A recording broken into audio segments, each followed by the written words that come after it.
Yeah, this is a podcast of Nathan, Nat and Sean. Let's go!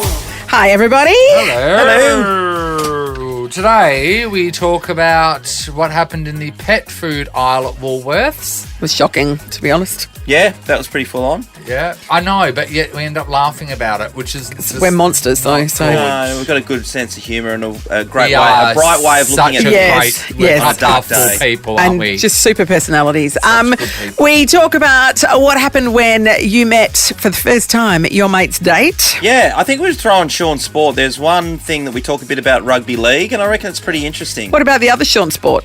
Not so interesting? Greg Hire with his Commonwealth Games Oh, silver wow. medal. I wasn't So considering that a interesting. sport. I'm just considering that a great chat with a great friend. This is Nathan, Nat and Sean. I was reading this article the other day written by a dating expert who was asking the question whether a man should always plan the first date. What's your opinion, quickly? If you're asking the person out, maybe then you should put the effort in. It doesn't matter what gender. Yeah, that's fits right. the Which, date. I agree. If Yeah. you're the person that asks them out, Yeah. and it is the 21st century, Yes. then you plan the date. Well, many of her followers were quick to say it was the man's job to plan the first date, but others felt like a healthy collaboration was the Yes. best way to ensure that both you enjoy it. Okay, you sure. know, because you might be going to a restaurant that you don't eat the food of. Or, Yeah, of course, no. Yeah, might not want to go to a monster truck show. Might not be for you. I That's don't know right. what woman would not like that. Oh, I mean, it's monster trucks, Nathan. Anyway, That's right. pretty much the article was super boring. So I got right down to the Let me bottom. guess, you went to the comments? I love the comments. I live in the comments. I never leave a comment, but I love reading the comments. And this is the best. This guy from Scotland, right, just out of the blue, left this comment. My mate brought his new partner over to meet us. She's only just stepped into the house and said to my wife, "Can I go and watch The X Factor? It just started and I never missed it." So the first thing, you basically said, "Hi Nat, how are you? Can Yes, I sit in the lovely to lounge room meet and watch you. X Yeah, Factor?" yeah. Can I go in and watch X Factor? So she just goes into the lounge room and watches X Factor You by can't, herself. you can't do that. You can. Also, I mean, just watch it later on catch up. but Like, you come on. can't. Yes, you can. No, you can. Can you you? actually can. Can you? You can. Because yeah. if you're being invited over to somebody's house and you are meeting these people for the first time, you don't just assume that you can go in and watch their television. On the way over, if you're standing at the front of that house before you enter it, do you have that conversation with your partner? You brought me along to this. By the way, X Factor's on. Do you mind if I watch it? Well, I don't Because if know. it was me, it'd be the footy, right? I know Means take me somewhere, right? And the footy's on. Yeah. My team's playing. I'd be like, oh, I've got to watch the footy. Well, this is But the if thing. you're meeting these people for the first time, first time. and it's a fresh relationship, Yeah. you put the footy aside and watch it later, Sean. You watch the replay. And sometimes, you know what? Sometimes your mate, right? Your mate that's bringing a date to meet you. Yes. Sometimes I think they know that there might be an issue, but they don't want to say anything to point the issue out. And Yeah. they're just waiting to see if you see Yes. the issue. Like she's like 50 years older than you. I wonder if they'll see that. I've noticed.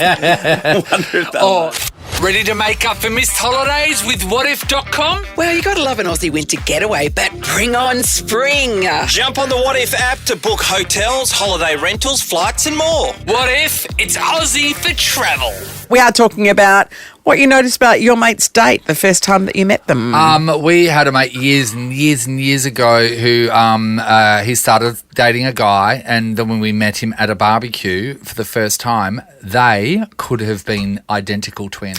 Oh. And that's a real thing in the gay world of like, that's a lot. Yeah, you're going out. When Date you someone who look- looks exactly the same when as you. you. And like literally they looked like they were Yeah, identical twins. twins. Like if you were to see them at a club, you would walk up to the other one and think it was your friend. Yeah. I mean, it's the ultimate in narcissism, isn't it? That you think the only other hot person is someone who looks exactly Oh my as good God, as you. I would not go near anyone that looked like me. Let's go to Ew. Georgia in Clarkson. Hello. Hello. All right, Georgia. Georgia. What happened when you met your mate's date? Okay, so my partner and I were meeting our best mate at his place to meet his new missus in Scarborough, and we were going to go out to dinner. And we got there, and we were going to have a couple drinks and stuff before we went to the Sure. reservation. Yep. And he's just stood there by himself, and we're like, oh, where's the misso? And he's like, oh, yeah, just hang on a minute. and disappeared into the bedroom, and we could hear a little bit of a verbal altercation. Yeah. And then he comes back out, and we all go, "Oh, is everything okay?" And he's like, "Oh, I'm so sorry. We're going to be a bit late. She's naked on the bed eating Nandos." Little pre-dinner snack. Bit late. Oh, that sounds very, very hot.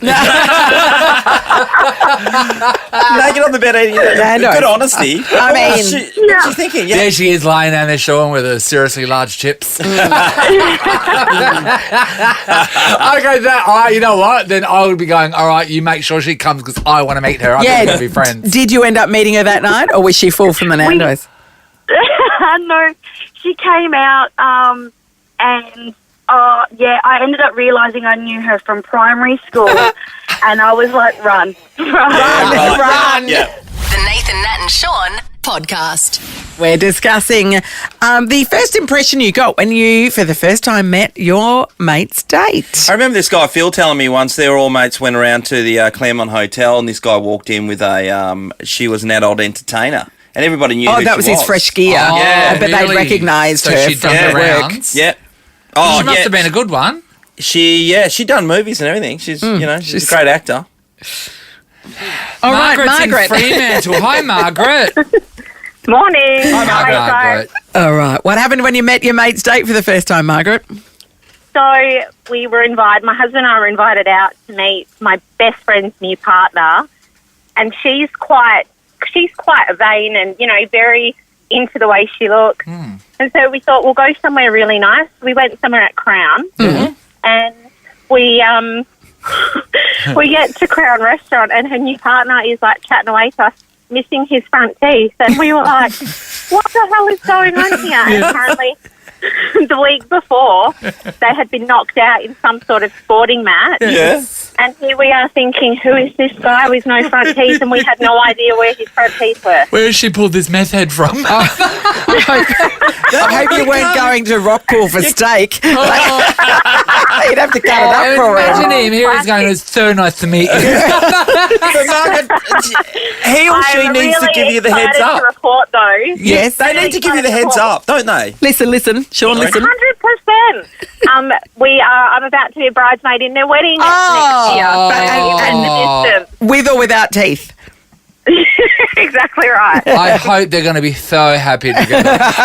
Margaret, so you didn't get the heads up like Sean was saying. Yeah. You got to, don't you? That's a bit of fun. You got to give the heads up, or if you don't want to give the heads up, just Film it. just wait until the teeth get put back in. It makes sense to me now because she obviously is quite, funny. probably didn't want us to think, oh, who's this lunatic with no front teeth? But, yeah. That's why the heads up would have been Tell good. them Yeah. Because congratulations. you're going to notice. That's right. Thanks, Margaret. Good on you, Margaret. Hey, Bailey. Hey, how's it going? Good, Bailey. Bailey. All right, Bailey, what happened when you met your mate's date? Oh, it was pretty crack up. We're at a party, and one of our mates called up and asked if we'd have a +1, and turns up, and it's my ex-girlfriend. Were you okay with that, Bailey, or was it problematic? Oh, look, at the time, didn't really mind, but at the end of the night, she ended up coming over to me anyway, so... Oh, Bailey. Bailey. Chopped him back out. Oh, well, sure. And at the end of the night, a bit of Bailey's and milk. Yes, exactly. That's what we call a nightcap. Bit of Bailey's to see out the night. Thank you, Bailey. Bailey. So what did your mate say when she ended up leaving with you? Oh, look, he wasn't too happy, but there was a whole party full of females, so just take a pic, mate. Yeah, the odds are there. Well, you know what? You know? But yeah, I guess, do you want her back after walking in with another dude? But but it's like, well, Bailey was done, or she was done with him, and then seeing someone else, want something. It's like, well, wait there, that's actually apparently that must be good. Nathan, Nat and Sean. The Essendon Football Club are still in disarray at the moment. The board have not told Ben Rutten that he's out. Let's be honest, That poor he's out. guy. That's Yeah. so mishandling, isn't it? Yeah, it is. And so he went to work yesterday at it was like 5 in the morning. And everyone would be trying to act like everything's cool and nothing's different, and I everyone think, knows. Nath, he was trying to get. He thought, I'll get up at 5 o'clock in the morning and I'll beat the reporters. Yes. at work, Please. and then they won't get me right. So he turns up. It is pitch black, like no one, not a soul there, and there's about 20 reporters waiting for him. He was absolutely flat, and straight away the questions are coming at him. I've been doing my job and preparing the players for this week. Are you any clearer on where you're at now than you were this morning? No, and I don't need it. Will you be seeking assurances on your future, Ben? No, I'm here to finish this week off and finish this season off. Do you expect to be here next season? Absolutely. Well, you're not. Can I just tell you, right? Can I tell you? So I get here at 4:30 in the morning, right? Mm-hmm. And if there is one tiny thing that happens, like say if the elevator's not working or if the garage door doesn't go up, you're like, let alone having a sea of reporters. True. Questioning you about your job security. In the morning, questioning about your job. I've got another. I agree with that wholeheartedly. I've got another thing. For all these AFL clubs, they built these, tunnels, $100 million facilities. buildings. Are you talking about some secret Why don't you have underground secure parking? Yeah, and then underground just go up and just go carry on. Yes. It's almost like they build them for the fact that these issues happen. I mean, you should have the dead man walking car spot so that you can. Oh, yeah. Okay. Because here, say if the same thing was happening here, they can't get us because we come into work, we have a remote control that opens up the garage door, we drive in, that remote control comes down. Yep. This is a public car park though, but that would be private property that they're on, so the reporters wouldn't legally be allowed to go in there because it'd be trespassing, and then we come up on the lift. That's what they need. I mean, they could just walk under the garage door as we're driving in. No, but I'm saying we are a public car park. It's not illegal for people to come in there. But if it's a football club room, then that's trespassing, yes? Well, inside the offices, but certainly I don't understand why they don't have secure parking, Nathan, so they can lock these people out, and then you can go about your business, and you don't have to get that. So that's interesting. We'll see how that plays out, but no doubt he's not going to be coaching there next year. The other big thing happening on the East Coast, we know we've all seen it, but we've not talked about it yet, and that is Kalyn Ponga, who's a champion rugby league player. He's the captain of the Newcastle Knights. He was with a guy called Kurt Mann on game day where he was injured, right, and he's not in the team. He's gone to the pub, got on the sauce, and then got caught in the cubicle with his mate. Yeah. The NRL decided yesterday, well, they're going to have to be Johnny on the spot here, and zipped in there to drug test them. Yeah. And then, there's no doubt there's going to be an issue with that. But Kalyn's dad was the one who manages him, and he came out and said, no, it's just because he was sick and his mate was just helping him out in that cubicle. Now, if you see the footage, they've walked out. It doesn't look like anyone's stumped in a sick. They've got their bourbons in their hand, and then also it's what the security guard sort of says, oh, how surprising. You know what I mean? Yes. So obviously alluding to there being something else in there. So my question is, Sean. Yes. In that There's scenario. There's either two things happening in that cubicle. Yes. We know the first thing, right? Yep. Which is a bit of naughty. The second thing is a whole lot of gay stuff. Now, Yes. or even just a little bit of gay stuff. Yep. Depending on how far you want to go. So, to save your career, do you come out and say, I take drugs! Oh my God! Yes, now! I took all the drugs! Oh, that's so funny because Nathan was going the other way. What do you do What's for your more career? shocking? What do you do for your career? What's more shocking? Because the gay stuff's not going to put your career in. Isn't illegal. No. It's not illegal. No, but I think in the rugby league world, which we've seen with the Manly Sea Eagles, then this big tough guy, or he's not big, he's only a small bloke, but this tough guy with his image and all that kind of stuff, he would most likely go, yeah. Now, moving forward, anyone, if you want to get out of it, then the friend that you're in the cubicle with, just hold their hand on the way out. That's right. No one will say that's anything. right. They go, we can't In this day and age. It's cool. We're cool with That's it. right. That's right. 100%. So remember that, Sean. You went the wrong way. We're just saying. I'm just saying for him. I'm not saying how I would take it. Oh, we know how you would take it. You'd be holding hands anyway. I don't think talk about what's happening in the cubicle and how you take it. I don't think we should be going down that track. You're listening to Nathan, Nat and Sean. We love children. The appropriate amount. Everybody's just backed away from you. You love them so much you don't have any. But in the entertainment world, there is a better rule that way. that is don't work with kids or pets. Yeah, kids are animals. Yeah, of course. Right? So sometimes we've spoken to some amazing kids on air and they're really great, but sometimes a lot of the times they freeze up and they don't really want to speak. But I do. Yeah, and it sort of can stop a show in its tracks. Well, yesterday we were watching on Sunrise.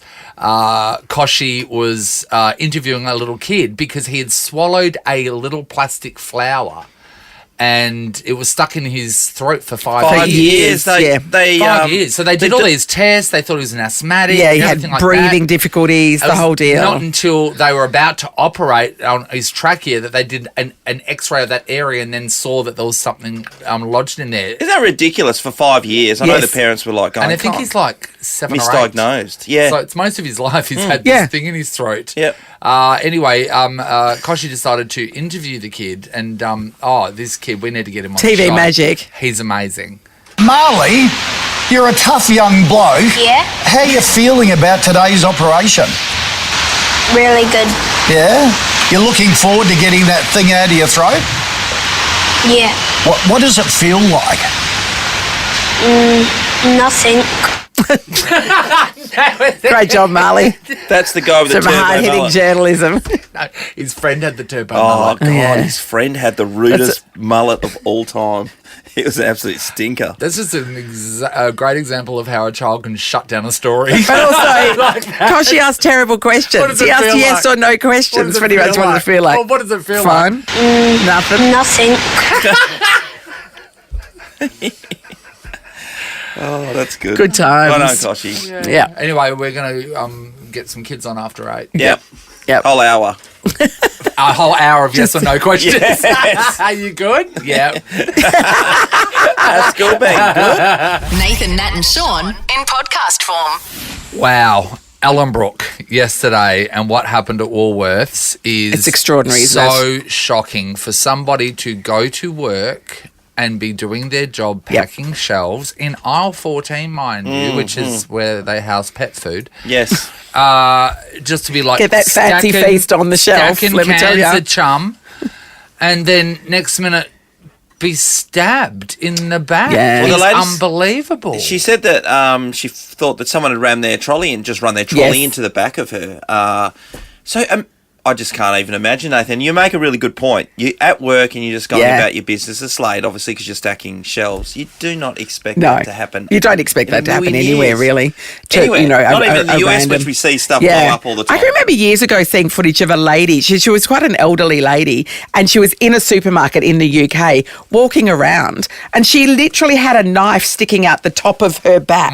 But where your neck hits your shoulder, there was a knife sticking weird out of way to it. carry it. So she had been stabbed on her way to the shops and didn't know. Are you And they had kidding? to, I know. So that's how oblivious you can be to it if it hits in the, a certain spot. And they had to, you could see her walking around on the CCTV. But what do you Somebody do? had to pull her aside and tell her she'd been stabbed. Do you walk up and just tap her on the shoulder and go, excuse Yes. me, you just got a little something I know. and pull it out? No. No, you don't. you call an ambulance if you're wondering when in that someone's tag situation. sticking out of their shirt? I just Yeah. going to pop your tag. Don't back do in. that. Oh, you just got something in the back. Don't do that. Imagine trying to explain to her you've got a knife sticking out of you. No one's going to believe that. So it was alleged to be a 40 centimetre filleting knife. That's Sean, a knife, man. You're a fisherman. Australia's A worst, filleting actually. knives Yeah, are they're super man. sharp. So They're obviously sharp, maybe man. that's why it was so sharp, because it was so sharp. Yeah. It caused less pain. I've never been stabbed, so I don't know. Have you been stabbed? Not recently. Stabbed in the heart by a few and relationships. I'm to blame. Is that when I gave love a bad name? Yeah. Thank you, John Bon Jovi. I think we've covered off every angle of this think we story. have. Yep. This is a podcast of Nathan, Nat, and Sean. Time to catch up with our Commonwealth Games silver medalist, Greg Hire. And, of course, we got to speak to Greg when he was over in Indeed. Birmingham. But we haven't seen the wash-up of what happened after he won the medal and all the shenanigans. We want to see the medal. You Hello, got Greg. it there. Hello, Greg. good morning, team. How are we? How are Greg. we? We're great, mate. You've walked in. It looks like a container of camembert cheese. Yes, it does. It's a fine aged brie you've got There you going go. on there. Right, show me. Well, can we like? Are we allowed to touch it? Yeah, no, you can No, go. no, I I'm won't not. take it Someone, out. I I just won't read take it an out. article, someone, maybe Cricket, or said they weren't letting anyone touch their gold medal. I don't really care. Like, it's... Oh, this is Yeah, the gold. it's 'cause- It's the silver. 'cause silver. Yes. Yeah, very true. So, You really want to relive that again, do you? Anyone cheers. come by, rub anything you want on. Birmingham 2022 Commonwealth Games, and then on the back, Commonwealth Sport. I thought it would have the sport written on it. no, oh, mate, no. But So are you going to tell They could people have- They could have done that. I'll along do the- some stuff. along the I'll do rim. some fun stuff with it. down the For sure. track? Are you going to tell people this was from the 100 metres? Or- Yeah, absolutely. No, I I'll spray can it. Gold, they'll never know. Yeah. Frame. So I was telling the guys earlier that I saw that you get a companion key ring with your medal as well. So you would have gotten a silver it's a brand replica new key ring. brand new concept. So they obviously there was like a bunch of Commonwealth Games legends, Annie Mears, Steve Monaghetti had a really good chat Spaghetti. with Spaghetti at the he was sinking a few tinnies at the lounge. He hates his own work though. He can tell a story about Steve Monaghetti that Steve Monaghetti can. He's the hero of all his stories. Can you not? I was over embellishing on stories too. I was like, no, I'll challenge you. I don't care who you are, mate. But but that was the concept. They had spoken to a few legends, and they were sort of saying once people get done with the medals and sort of go to schools and show people around, and it goes in a frame. Like I've already hit up someone. I'm like, mate, I'm going to make the most exquisite, of course, like display in my house. Yeah, like a mantle. And I will be a gold medalist. No one will know by the end of it. But they sort of said, well, who can you show something a replica? But I am using it in a different way. I thought, well, I'm not going to give my medal to someone, so I thought I'd give the key ring to like my mum or someone that would appreciate it. Anyway. Yeah. So because I did say the key ring looked a little bit too big to be a key ring. Yeah, it's massive. It's a little bit smaller than the medal. It's like when a service station gives you the toilet key and they attach something massive to it so it doesn't get lost. Like my hands would fall down in it's super heavy. Isn't it? No, it's not. The concept is great, but the practicality of it all is not ideal. Right. It's not a key ring. It's a chain. Now, Greg, I want to take you back there. So it's all happened. You've won a silver medal. On reflection, are you still trying to come to terms with you being involved and being an athlete at the Commonwealth Games? Yeah, there's like moments of like pure joy and elation, and I think about it. And like yesterday, like at work, I had to do like a barbecue and full went over it, and I was like, yeah, it was just those moments walking through the opening ceremony. Upon reflection, so good, the medal, absolutely, and that achievement. And then there's moments where like I've been at home by myself and I've watched the end of the game and like literally wanted to throw. You got as close as you possibly could get in a game. So that sort of stuff, it's like sort of bittersweet, but yeah, crazy to think about it. And even in the moment now, it's like it hasn't really stopped because we had this moment and then I was like, I'm done. Completely was sort of acceptant of like no more international trips and whatnot. And then our head coach, well, even that night, our player and head coach were like, just park it for a moment. I'm like, no, I'm not parking it. Like, I've already written up my social post. And then now they're like, no, Paris is actually a viable. Greg. Greg. So, possibility. Olympics. Yeah, so because they actually, the concept, 3x3 basketball actually had a lot of more eyes than they actually expected it and did well. I have to tell you, Greg, it was vibrant to watch. Like, it was an awesome so sport. Great. Yeah. I've And had so many people that were like, I don't even watch basketball. You can literally fit it in. Like I was saying, it should be the new wave of parents wanting their kids to play that sport because you go there, watch play the game and leave, and that's probably 40 minutes. One of my colleagues said, my son's going to start playing cricket. And I said, I couldn't think of anything worse on a Saturday. Holiday, mate. Like, I could find, it would take longer to find parking at Bunnings than to play a game. Yeah. So Olympics. Yeah, they literally next year, they're looking at funding and looking at a pure team, like 6 players, a combination of like specialised 3x3 players, so guys that are sort of like playing semi-pro or whatever that have played it before, and then NBL guys that could come in, and so they were like, look, would you be interested? I'm like, yeah. I don't think I'd make the Olympics. I'd more so help the team qualify. Yes. Which has always been the goal. But they were like, you'd look at 4 to 6 trips to Europe. And I'm like, yeah, I'm in. Well, let's get away from the game right now. Let's talk about what you did socially while you were over there. You told us you hit the clubs. Yeah, afterwards, we celebrated, and now I'm done, and CJ, I'm sure, on the airwaves listening to this, so I enjoyed myself at a bar that might be frowned upon by some, but embraced by you. Everybody dance now! It's the Blue Oyster again. Should not be frowned upon by anyone. No, that's right. But good times around. Yeah. But I embraced it too because as I was driving, you said the gay world or the gay community. Yeah. I was loved by the gays. See, and doesn't it make you feel good, Greg? Oh, well, I'm not loved by my wife. That's not true. So I was told, as instantly I walked in and went to order a drink, and there was a hands placed on my bosoms, not bosoms, my bottom. Yeah. And I've got strong Hungarian glutes. I was like, okay, that was quick. That was instant. And then, I looked back, and the guy said, he's great. And I was like, okay, this is quickly turning. I was like, nah, mate, I'm married. But it's amazing for the ego. Hey, do you know what? There'll be a lot of people there going, hey, mate, don't worry about that. But, you know what? The thing is, if you go to a gay bar and you don't get hit on, that's a sad I know. I reckon anyway, I looked horrible anyway. And then as I walked out later, we were making friends. And so someone actually asked if I was, taken. I said, oh, no, I'm happily married. Showed a photo of my kids. And I said, Jesse Wagstaff, my best mate, was sitting next to me in deep conversation with some other people, and I said, "But hey, mate, this bloke, he's gagging for it. He wants it." Jesse Gagstaff. Hello. And I said, "He's yours. I'll help you." And so, obviously, that went on another tangent. So Jesse's like, everyone's really friendly. Yeah. And Jesse jumped off to the toilet for 45 minutes. And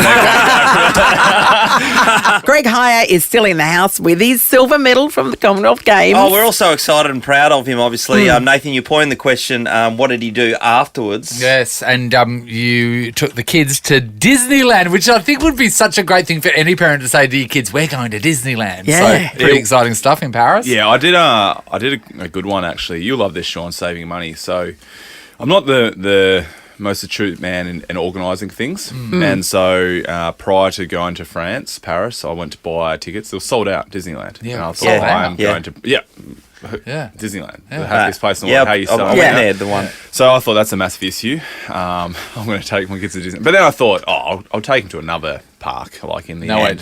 And tell them. Yeah, they'll never know. But there was 2 days. I hope you see a rat run across it. There's Mickey. But anyway, that was for 2 days. But we were arriving to Paris late, so I was like, I was basically going to pay $800 to go for 3 hours.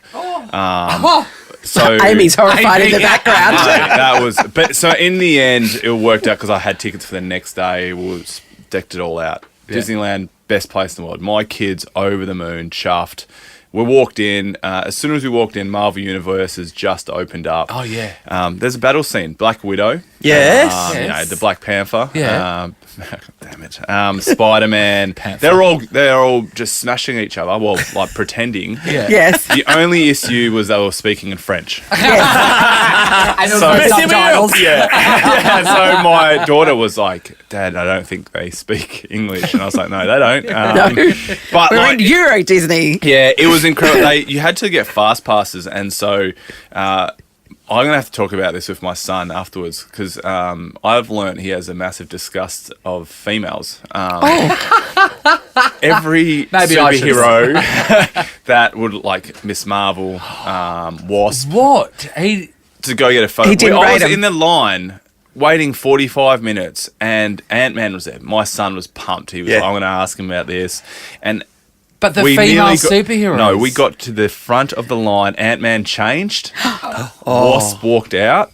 He left. Walked straight to his mum. And you've been queuing for 45 minutes. My daughter didn't care. She was. Yeah, she was I've wrapped. got photos. She's standing there with the full poses. They put up their arms. Yeah. I know I'm doing it on radio, but doing that. Yeah. And she was gone. She went to meet Miss Marvel. It was awesome. They do it really well. So she's not a junior misogynist, just Sally. Yeah, I don't so know you know what? You're going to have to watch these movies and really pump up how cool these chicks are. I'm all about it. I know you are. I'm as progressive in the world. Oh, you are. Hence why me and you, Yes. kiss each other. But it's I don't know. It's a worry. But no, It's like this kid was raised by Sean. Is that what you're saying? Where the hell did this come from?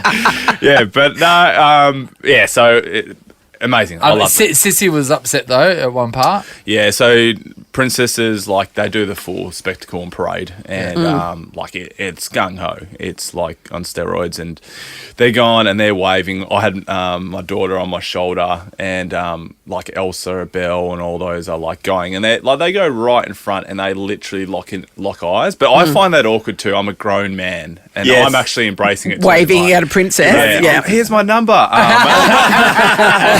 I've got a silver medal. She goes, I only gate to go. I was in a gay bar 3 nights ago. Hello, Prince Charming. Hello. But they're like waving at my daughter, and just her like just gleaming, smiling afterwards. She's like, "Did you see Belle waving at me?" And so we went to the Princess Pavilion afterwards, thinking we'll just do a full circuit, get photos. And as we're walking there, Belle walks by. My daughter got out of the pram, sprinted, jumped, full hug. Like, it could have been done for assault. And I was like, okay. And they're obviously, I'm not sure if it's COVID safe, whatever. And my daughter's like, oh, look, and was like, I can't wait. Princess Pavilion closed. Oh. And I literally was like speaking to security. I talk about a disgruntled parent. I was like, mate, we're paying $800. How do you close? It's like saying going to Disneyland, not seeing Mickey. It just doesn't work out. So sort of, bit annoyed at that, but. The Princess Pavilion. What a great time. How devastating. It was awesome. My credit card is in. Deal with that later. Don't worry about it. Just ignore it. It's fine. Future problems. Yeah, We'll sort it out. You just been through something everybody's dreamed about. You would have learned a way to make some money back at that bar. So Don't be shy. I'm a visual learner. Nathan, Nat and Sean is a Nova podcast. For more great comedy shows like this, head to novapodcasts.com.au.